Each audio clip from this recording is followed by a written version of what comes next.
Assalamualaikum warahmatullahi wabarakatuh. Di sini saya akan menjelaskan tentang apa itu demam tifoid.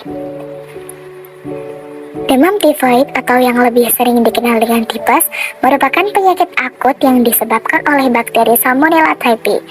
Bakteri ini biasanya ditemukan di air atau makanan yang terkontaminasi. Nah, selain itu, bakteri ini juga bisa ditularkan dari orang yang terinfeksi. Epidemiologi demam tifoid paling tinggi terutama berada di negara Asia bagian selatan dan Afrika, terutama di negara dengan banyak pemukiman kumuh dan sanitasi yang buruk.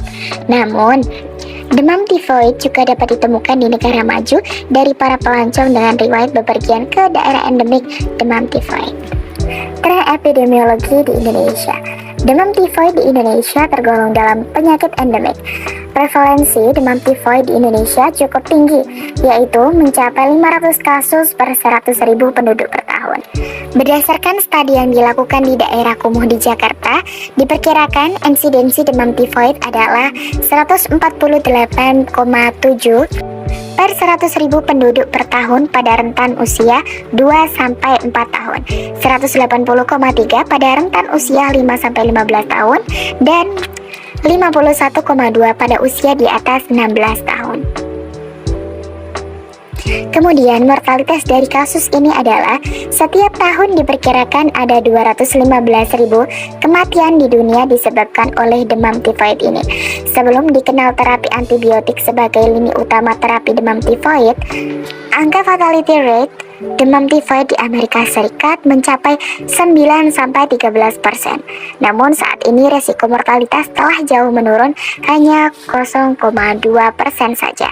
Sementara untuk angka mortalitas di Indonesia bervariasi antara 0,6 sampai 5%. Kemudian selanjutnya, ayo mengenal gejala dari demam tifoid.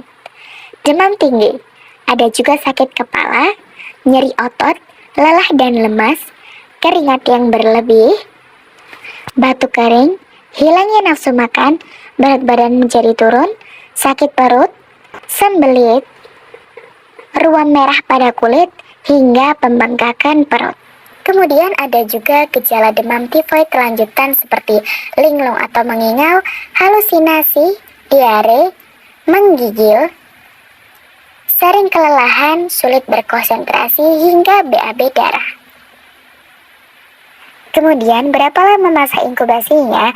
Masa inkubasi Salmonella typhi antara 3-21 hari, tergantung dari status kesehatan dan kekebalan tubuh penderita masing-masing. Pada fase awal penyakit, penderita demam tifoid selalu menderita demam dan banyak yang melaporkan bahwa demam terasa lebih tinggi saat sore atau malam hari dibandingkan pada pagi hari. Kemudian, apa saja upaya pencegahan demam tifoid? Pertama adalah mencuci tangan dengan air mengalir menggunakan sabun. Kedua, memakai hand sanitizer yang mengandung 70% alkohol. Kemudian, menjaga kebersihan diri dan juga lingkungan. Vaksinasi pencegahan tifoid. Pengobatan. Pengobatan demam tifoid ini bisa dilakukan dengan antibiotik seperti tersebut di atas. Nah, ini untuk mengatasi infeksi bakteri yang harus diminum selama 2-3 minggu. Kemudian, bisa juga menggunakan obat penurun demam seperti paracetamol. Program pemerintah dalam kasus ini adalah peluang dalam program pengendalian tifoid. Badan Kesehatan Dunia atau WHO telah merekomendasikan penggunaan vaksin tifoid dalam program pengendalian tifoid ini di daerah endemi sejak tahun 1998. Beberapa negara seperti Vietnam, China, dan India telah melaksanakan kegiatan vaksinasi secara rutin. Nah, tantangan yang dihadapi dalam program pengendalian tifoid pada umumnya adanya resistensi terhadap antibiotik dan pemeriksaan laboratorium yang kurang praktis dan dengan sensitivitas yang rendah sehingga sebagian kasus tidak terdiagnosis.